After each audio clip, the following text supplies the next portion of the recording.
Okay, it's 3:05, so it's time to get started. Excellent, thanks Ed. So welcome everyone, thank you for joining us this afternoon for the Answer Digital event around business agility.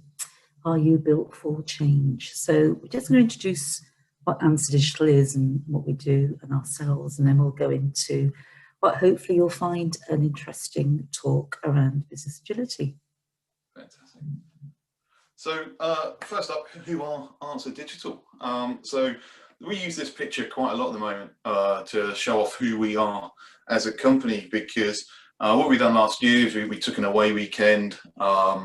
We went and got together, we looked at what we were looking at for the next 3 to 5 years as a company and where we want to go and where we want to grow. But one of the things we do whenever we go somewhere is we always leave better than we arrived. And in this instance, what we've done is we found a local beauty spot in Croatia where the locals were struggling to bring it up to the standard that they wanted. So we threw 50 people at it for one morning. We built paths, we weeded, we sanded down and painted benches, and we left that area better than when we arrived. And that's the attitude we take to everything that we do. Yeah, teamwork, people work, absolutely key. One week. So who are we? I'll introduce myself first and then Ed following. So 25 years working in IT, only just over a year with Answer, working for a variety of clients, public and private sector. Over the last 5 years, mainly focusing on introducing agile ways of working with clients, some going for purist Spotify model, fully following the Agile Manifesto, others for a sort of their own version of Agile, but certainly in that arena for the last 5 years. Outside of IT and tech and Answer, as you can read, I enjoy a bit of sing-song, but strictly with the choir, no solo, so don't worry, I'm not going to be singing on this presentation. Ed? Yeah, and I'm Ed Brummett. I'm a senior consultant with Answer Digital. Despite my youthful good looks, I did start my career with Norwich Union before they became Aviva. And at the time, I began in administration and worked my way through to being a business analyst, working in rapid application development on digital client-facing projects. And more recently, I've been working with large wealth management companies, helping them develop propositions and deliver them to the market, with keeping a clear eye on our customer outcomes, both internal and external. Outside of work, I don't sing, unfortunately, or fortunately, it may be, but I do like to barbecue and brew beer. So they're my enjoyable pastimes. Thank you, Ed. So what we're going to talk about is this afternoon, the following hour, we are going to discuss what we mean by business agility. It might be a term you're not particularly familiar with. We're going to discuss how business agility mindset can drive better outcomes for your organization or for your customers or for your teams. And on a practical basis, we're going to share some top agility techniques at each step of the way. Now, you'll notice the QR code in the bottom left and the code top right. At any point throughout the slide deck and the presentation, please pose your questions, and we've got a spell of time at the end to answer those whilst we're all together. Fantastic. So I think the first thing we're going to do is talk to you about what do we mean by business agility, and this will be really quick and then we'll jump into some other stuff. So really it's about applying those agile principles to the way that you work and run your business. Really, we think that will help you prosper. So if we think about what agility does and what a business agility mindset will give you, you can resolve problems. You may be sat there thinking, Christ, IT can really deliver change quickly. How do we do that as a business? And business agility can help you do that. It also raises the team engagement. It's fully immersive. You should be getting everyone you can in your company involved in it. And through that, you really drive innovation. Lovely. So moving on, Ed, we're going to look at business agility through the eyes of 4 personas and the problems that they face, which I'm sure you'll all recognise. So our first persona is the executive, and a common problem is we're slow to identify and respond to change in the market. So you're scanning the horizon, see your competitors responding quickly, pivoting onto new product offerings, changing their organisational structure. But feeling in your organisation is slow to respond. How can agility help, Ed? Absolutely. So if we look at the old style organization, hierarchical structures, strategies are set 3 to 5 years, and that's it. That's what we're doing in the next 3 to 5 years of this. What business agility actually tells us, or what we should be doing to be an agile business, is setting that 3 to 5 year strategy, but then reviewing that every 3 to 6 months and saying, is this still right? Are we still headed in the right direction? Do we need to start pivoting now? Do we need to introduce something new to this in order to actually make sure that we're delivering the outcomes that our customers are after? I like to liken it sometimes to a football match. A football match runs over 90 minutes. You start the match thinking, we're going to win this game. That's your strategy. You're set out to win. At half time, you're 2-0 down. You don't throw away that strategy. You don't change your mind. What you do is change some tactics along the way to maybe help you achieve that. Or it may well be actually, do you know what, we're so far behind now, we're aiming for a draw. And you shift your tactics for that. But you change and you review constantly what you're doing throughout that. The other thing is that really slows down change in companies, that hierarchical structure, that command and control. You have an idea lower down, it has to go through a system, it goes up to the top. They like it or they don't. There's whole planning sessions built around these, and it can take months from that idea just being generated to actually hitting the top and someone saying, yes, let's go and do that. So if you look at flattening the structure, and I don't mean hierarchical change necessarily, but just shifting power lower down, empowering those beneath you to make those decisions and try and test those before they hit you, you actually then deliver change faster, and you deliver the change faster. And the other way is discovery sessions. So we run discovery sessions at Answer. They last typically 2 to 4 weeks. And you get a real deep dive into a problem. You understand all the epics and user stories that you've got in there. But you can run those quicker. You can do a 2-day or 3-day discovery, really get into that problem really quickly, understand the customer's problem, understand whether your value proposition meets that, and whether then that project should be taken forward. And it's really looking at how do we understand whether this is viable or not quick enough, and without having to go through layers of hierarchy. Fab, Ed, and well done there with the perils of working from home and some things coming left field. So moving on to our next persona. So I was just actually going to talk about. Yeah, go. Yeah, sorry, Kate. Yeah, so this is something we've actually done with one of our clients. So they're a distributed customer all the way across Europe, many outlets. And each outlet was running its own different strategy, it was running its own digital engagements, and they didn't have a single view of what their customer was at that time. So we managed to get them all together in a single workshop over in Germany. We took them through, before we even got into any solution or any digital side of that, we took them through what their customer journey was. What does their customer expect at each stage throughout this? And we mapped that then, we've laid over that the digital touch points. And at the end, all these different areas that had different strategies and different ideas of what they were doing, they left with a unified strategy for the next 3 years. It was customer centric, they had outcomes that were being driven, and they're reviewing that now on a regular basis to make sure it's still accurate and correct for what they're trying to achieve. Yeah, I love that low-tech approach as well of putting things on the wall. Never underestimate the simplicity of post-it planning. Absolutely. Our department leads then, one down from the exec. It's hard to get budget for change. Got great ideas, but they can't get the money to deliver them. Absolutely, and again, this comes down to just static changing in budgets. So we see it a lot in business, and we probably all recognise it, where budget is due to be set in December, and you have to have your business cases and your project plans and everything all ready for then. But then the planning happens, and there's too much. They've got to cut things back, and you find actually that financial planning runs into January or February. But then it's static for the next 12 months, and it's hard to initiate a project or a new idea during that next 12-month period. So what we do from an agile perspective is we say, okay, well, there's a pot of money. Like, that pot of money is finite, that does exist. But we're actually only going to plan financially for the next 3 months. We're going to approve outcomes that we know will deliver in the next 3 months, and we'll start seeing value for them quickly. It may be that those outcomes are part of a grander plan, but we're going to break them down into their epics, into their user stories. We're going to start delivering them. And every 3 months, we're going to sit together, and we're going to sit down, we're going to go through what our backlog is from an epic perspective, from a theme perspective. And we're going to start talking about, okay, well, you know, we've delivered this far on this, but actually now we've got some new projects that have come in, some new ideas, some new outcomes.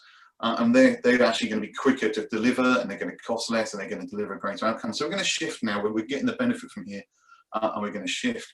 So the phased approval allows you to switch budget, but still realise the outcomes and the benefits of those outcomes whilst you're shifting. And the last thing you do from an agile perspective is you really take a understanding of what change is there, and how much and how long it's going to take to deliver that. And that's then what you use to base your financial decisions on. You say, like, shortest timescale, biggest impact, absolutely, we're financing them, they're going to carry forward for the next 3 months. And you remove the hippo decision from the room, so the hippo being the highest paid person's opinion. And you start making really good statistical decisions that deliver outcomes for your customers. Love that you're banning the hippo, Ed, and not killing the hippo, and that wouldn't do it. We do not kill hippos. That's not allowed. Ban them, yes. Okay. So moving on. Yeah. So then we've so below that, we're then looking at the team, so your frontline team. And we've probably all worked our way up, or some of us will have worked our way up, and we know that you kind of constantly got good ideas on the front line. You're listening to the customer, and you suggest those ways, but you know they just get lost. So, Kate, how does business for them? Absolutely, and all those core principles of agile ways of working really resolve this one. The autonomous team, number one. And what do we mean by that? A team made up of specialists. It's multidisciplinary. It's self-managing. So those ideas they come up with, they've got some responsibility and some say in actually implementing quick wins and changes. They're looking at the way they work. They spot where things can be improved. They're absolutely the person and the people to spot improvements to process. So give them some autonomy, give them some responsibility. Part of safeguarding what they come up with and making sure that it's focused and it does actually deliver some benefits is giving them a really good picture of where they sit in the entire end-to-end process. So help them visualize the why. And what we mean by that is you can get so lost as a team member just doing the thing that you do day in, day out, week by week. It's all at task level. So your deliveries are tactical. Hard sometimes to get an appreciation on team of where you sit in the end-to-end process. Who is relying on things that you produce? Who are you dependent upon to do your tasks on time and to required standard? So an appreciation of the end-to-end. And you can do that in a really low-tech way. You know, again, it's use the whiteboards, post-its up, diagrams drawn by pen, easily amended. It shows where their tactical delivery sits in the strategic overview. It shows their role in succeeding. So if we're going to deliver that big strategic goal, this is your part, you play in it. And then having that full end-to-end appreciation, the suggestions to improvements in ways of working are really fit for purpose first time. And you just may have noticed the third bullet on that previous slide. If you mind just popping back, Ed, if that's okay. So building safety. And what we mean by that is get the team in their autonomous state to say, come up with the ways of improvement. Yeah, we're listening to your suggestions, but what are the benefits? You tell me how we will measure that those benefits have been delivered and get them to build in the metrics of success. And then for the executive and department lead, that's your way of safeguarding the investment you're going to make in the changes that they're suggesting, because you've got some really key and pragmatic measure of the fact that improvements have had a positive impact. Absolutely. And I think I'll add on to that, Kate. One of the ways of really driving that autonomous team, as you said, is throwing the process up on the wall, kind of like this, and having a process wall where your frontline guys are working, having stand-ups around that every week, just to say, okay, guys, where's this process working? Where isn't it working? Really empowers that team to understand that they do control their work. They can respond to what their customers' demands are. And that really leads into a customer. So the customers, a lot of the time, you may launch a great product, you may even be launching a product that you think is right, but they may be sitting there going, oh, I don't know who this is for. Like, it's not for me, or it's not for me anymore. Kate, agility, what does that do? Yeah, absolutely. So, you know, you hear it, it sort of strikes dread into the organisational heart. 3 ways in terms of agility helping this. resolve this problem. One is bring the customer into discovery. And what we mean by that is right at the bare ideas stage, right at the beginning of, say, a product ideation workshop or thinking about strategy for the next few years, fearlessly bring the customer, not only the voice of the customer into those discussions, but bring the customer in the room. You don't rely on the dark art of coming up with the strategy in a room of specialists and organisational hierarchy, and then tossing that out to a focus group and saying, what do you think of this? Get the customer in the room right at the beginning. And then throughout that delivery process, when you know what your strategy and your tactical deliveries are, a continual presence of the customer in terms of every step of delivery, pose the question, is this meeting the customer need, or is it ticking an organisational structural box? Is it ticking a procedural box, we've always done it this way, or is it meeting the customer need? And constantly put that challenge and tying it in with the process overview. You know, it's a really neat way at those regular stand-ups. It's what we're doing at this point in the process of delivery, still meeting the customer need. It's a customer-centric process. And then the sort of last point is the customer wall. Again, a really sort of low-tech technique for bringing all the voice of the customer into the heart of the team. And that might be if you've got team members actually on the phone with your customer, just recording snippets of conversation on, say, post-its, throwing them upon a wall that the team can see, visualization again. Or it might be friends and family of your team members. You know, they are potentially end customers of your organization and your business. Again, on the post-it, on the wall. And it's a constant chime throughout the full delivery process of the customer voice. And it's hugely visible. You'll find people walking past the team or past your functional area and stopping to read it. It's a really engaging, eye-catching point of the customer wall, customer voice up there. And then, of course, you've got that not only mass contribution from all members of the team, but multiple sources, and it's formal and informal. So you may well have your customer surveys going out in a regular frequency every 3 months, with a set number of questionnaires, and you're doing your insight, you're doing your analytics. But the informal can sometimes be and have as much resonance as the formal. So not only that, but you've got it in one place and right at the heart of your organisational change delivery teams. Yeah, and one of the important things about the custom orders is it's not just focusing on your own delivery and your own products and what the customer's responding to that. It's really about getting that in-depth understanding of who your customer is. What do they like outside of your company? What are their aspirations? What are their hopes? What are they looking for? Are they sharing pictures of beach holidays and sipping cocktails with fish nibbling at their toes? It's really sort of getting in and understanding and making it absolutely visible.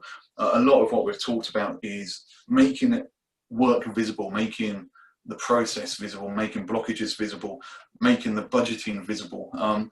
And that really is key to business agility, is making everything as visible as you possibly can to everyone in the company, so they're all engaged and they're all part of the change process and delivering those customer outcomes. Yeah, and then building on that reaction to the visibility as well, and taking it forward.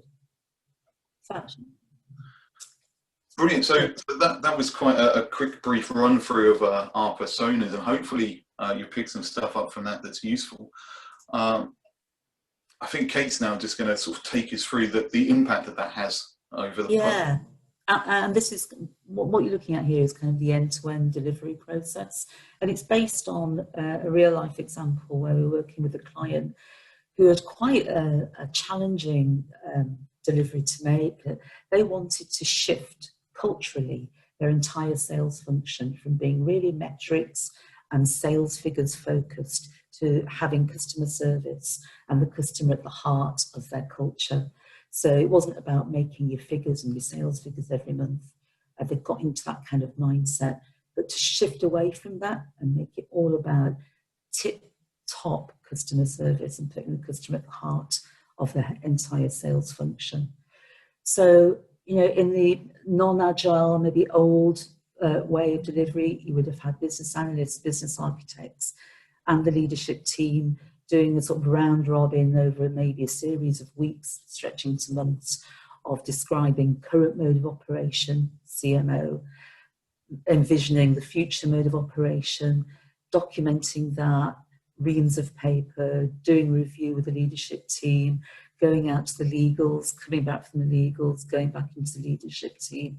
And all the while, all the benefits that that future mode of operation documents describing are entirely theoretical. So no change being delivered while that entire process is going on. And after those weeks of getting those FMOs and CMOs written up and all those approvals, it may only then be going into what can be a lengthy tender exercise to actually bring about the change. Taking that into an agile approach, which is the approach we took with the client, we recognised that there were epic-sized themes of change here to initiate this cultural change. We needed to look at performance management within the sales function. How are people judged? How is performance judged? We needed to look at reward and recognition. So having gone through performance management, how do we reward and what do we reward in the sales function? If you're constantly rewarding just meeting your sales figures, you're going to end up with a culture where people chase the numbers. Reward customer service, initiation of customer relationships, improvement to customer relationships, and you've got a shifting culture. And then the third plank of what was 6 in the end, but I'm just using 3 as an example, was L&D. So when people need to pivot culturally, need to think differently, how do we support them through L&D? So those big three themes were supported by 3 discrete working groups, a squad per epic, if you like, if you're aligning it to the agile world. And those were 3 multidisciplinary teams, the autonomous team again. And in those teams were all the people that you'd expect to introduce lag to a review system. So you had a member from HR, someone representing L&D, someone representing legals and compliance, member of the leadership team, and they came together. And it was a flattened hierarchy, so there's no highest paid opinion in the room. It was a real flattened working group coming up with the best version of performance management and L&D and reward and recognition for that company. With being 3 autonomous groups, it's necessary to agree the rules. So you agree the ways of working, so you've got that alignment and consistency across those groups. And then when we say divide and go wide, what I'm referring to there is by having 3 working groups, we already had a healthy percentage of the entire sales function involved and engaged with delivering change because they were defining that change. So that selling the cultural shift, you moved away from the feeling that people were having things done to them, and they had ownership of the definition of that change, of how it was rolled out and embedded, and how they ended up working. So your engagement, it was already starting on a high step. You weren't starting from a cold start once the change had been defined. And that process of divide and go wide took weeks as opposed to months to define. And then they'd already identified for themselves kind of quick wins. Those are brought in. And now when I say quick wins, it's small things like, do we need XYZ meeting every month to define the sales metrics, shifting how they communicated. So the benefits of change are already being rolled out. We weren't waiting months for the theoretical benefits to be realised. And they prioritise the delivery for themselves in terms of greatest impact. So that whole agile approach to delivering change can be applied to some really large scale changes within an organisation. Fantastic. And I think, Kate, as well, when we look at this and we talk about how do we bring this down into a team level, you've actually done some work with one of our clients to actually bring this autonomous team and this way of working into that team so that their processes and their decision processes, not just from a project and change perspective, from actually a client delivery and outcome perspective, has gone from months to weeks. Absolutely. And specifically, it was working with a client beginning of this year, establishing a new challenger bank. And their whole operation, their whole business model is based on autonomous teams. So within a branch or equivalent of branch, you'll have the underwriter, the loan arranger, someone representing treasury. And the positive impact of that benefit will be realised in that the approval period for commercial lending comes down from months to weeks. So real agile in practice demonstration there. And at the moment, in the current climate, having a real impact on those small and medium enterprises. Absolutely, yeah. Okay, so next up are the questions. We said we'd look at the top three, and these are the top three, although, yeah, brilliant. I can see that we've got one as well about working from home, which I think is quite key at the moment. So I think I've covered that top one already. I talked about hierarchical organisations and how it's a shift of power, not necessarily a shift of actual structure itself. So I'll move my way down. Yeah, it's really common sort of call that. How do you break down the hierarchy of an organisation? You can work in an agile mindset, an agile framework, by having that autonomous team. So you start small, rather than change the entire organisation, start small. And then success breeds success. And that's when the organisation begins to look within itself. Excellent. So I think if we tackle these ones, I think we've got two there that are very similar, so we'll have a look at one below. So Kate, how do you approach challenging incumbent and possibly outdated culture and mindsets? Well, I think that example I described in terms of shifting the sales function culture was a really good example. Divide and conquer, really. Take themes, epic-sized themes, particular areas like performance management, L&D, reward and recognition, and work small. And then, as I said, it's success breeds success. People will observe that benefits are being realised really quite quickly, that the readiness for change is established because you've got that autonomous multidisciplinary team. So you've got ambassadors for that change in what would normally be siloed functions like HR, L&D, IT, dare I say, sales. So they're already spreading the message, and that's a slow turn, really. That's how you start turning the tanker. Start slow, one autonomous team working really well together, multidisciplinary, reps from all the siloed functions, delivering benefits really quickly in one particular area. And I think with this sort of change, you'll always get pushback. I mean, I've been through it myself. You've probably been through it, Kate, where an organisation, they want the flavour of the day, they want lean, they want systems thinking, they want blue sky thinking. And it's hard to see the benefit that has to my role because there's teams going off doing these little bits. So the thing is just to try and start. You may start small, but you want to start having an impact. And once you start showing these people that they can get involved, that they can have a say, and that say actually does have an impact in their processes and their working way gets better, they'll really start buying in. I think this is very much everyone's included. This isn't about small pockets of people running off doing stuff and then reporting back. It's about getting that whole department, that whole team involved. And it really is. It's the smallest spark will start the largest of fires. Once people start seeing that change, they'll really buy into it and get going. Absolutely. Those two questions around physical resources and working remotely, like you say, they are kind of overlapping, but we've got some great collaborative tools. I mean, yeah, Answer is a digital transformation agency, so if we can't work successfully from home, who can? Our whiteboards and post-it notes largely replaced with things like Trello boards, and we use Miro as sort of a collaborative space for just free thinking, scribble on a wall type sessions. And I would say Miro is actually a fantastic tool. We've used it quite extensively in Answer.